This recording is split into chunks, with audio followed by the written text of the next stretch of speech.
Hi everybody, this is Nikki and I'm here to do a quick video that is no personal experience, no medical advice whatsoever, all personal experience. Doing it from the car because I haven't done a really weird car video in a while. And I'm on my way to meet my kids, so I'm gonna make it fast. But I just wanted to check in really quick because I've been crying in the last couple of videos and talk about how awful everything is being, it has been and everything. And things are picking up and I'm really excited to say that.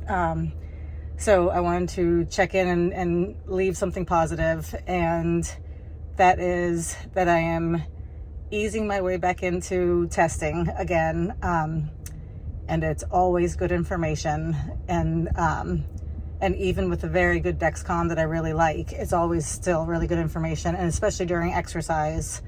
So two things about exercise. I think I mentioned last video that I have decided to train for a 10K. So I'm doing that and it's going well. It is as much training and self-control as it is training for a race. And that is because my self-control leaves a lot to be desired. So in the interest of not killing myself or hurting myself for a race that really makes no difference whatsoever, I'm trying to learn how to keep to the paces and keep to the distances, and just kind of chip away rather than leave it all out on the road every time I go. Which has not once paid off. So there's that. Also about exercise, I wanted to say about the meters and sensors and everything else. I'm back to bringing my meter along and testing, every mile, and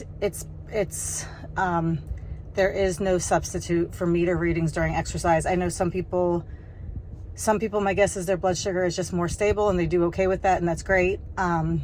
So they probably have less of a reason. Because I am kind of taking shortcuts before exercise, I definitely have a reason for the meter readings, because my sensor can pick up my trend, and it can continue along that trend even when my blood sugar has actually turned and maybe, pitchforked in the other direction. I don't think that's what I'm piked in the other direction, whatever it is. So my point is that I have to do those meter readings, and it stops me from having to stop a workout because all of a sudden I'm too loaded to take another step or whatever. So I'm bringing along my meter, I'm testing every mile, and that's a very good habit for me to be in. And I really would like to find it in my, down in my gut and my schedule, to do a write-up about those meter readings during exercise versus sensor readings, because it's a huge difference sometimes. But enough of the time, let's say 25% of the time, it can be really drastic differences. So it's worth it to bring the meter, and it might be interesting for people to see, might be interesting for people to see who don't take any readings during exercise. Also about exercise, this week was my first time that I brought a pre-filled syringe of glucagon out on a run. And I started off with bringing 5 units. And I was just thinking that maybe it would be nice to have that option rather than having to do a gel, because I continue to hate my gels. I do Transcends and I do Cliff, but they can be sticky and sweet and gross when I am not in the mood for sticky and sweet and gross, which is very rarely. Very rarely am I not in the mood for gross, sticky, sweet. But during a run, I'm not. So it's nice to have that option of the glucagon, and I'm continuing to rely more and more on my glucagon. I mean, I've been doing this now I've been relying heavily now for a year, 8 months, 9 months. I'm not really sure how long.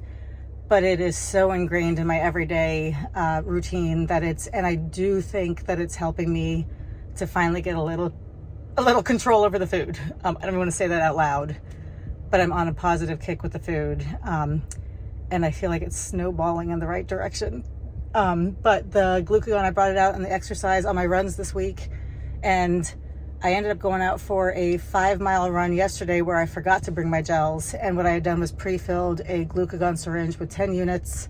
And I had done a 7-unit shot before I left. And my blood sugar was great, and I ended up using 6 or 7 units during the run, and then the last of it, when I walked after the cool down, And it was great, and I didn't have my gel. So I'm starting to think it would not work, I don't think, for long distance running, like, you know, for marathon training and stuff like that. But for where I am, I really am liking it, because I think it's nice to not have to do gels during the run, and to not have to be so into the routine and so into all of it that I'm completely self-disciplined before the run, because God forbid there's self-discipline involved, because that's really boring and that will get you nowhere. But anyway, so that's what I'm doing with glucagon. I did burn up my pump. I was thinking today about putting it in a Medtronic. Maybe I will, maybe I won't. Right now I'm still in, you know, just get up and don't make things worse mode, but with a little bit of sunshine there at the end, a little light at the end, that maybe things will kind of pick up and move in the right direction, and I can get back into liking some of it. It's been a while since I've felt like liking belongs in the same sentence as diabetes, my diabetes. But that's it.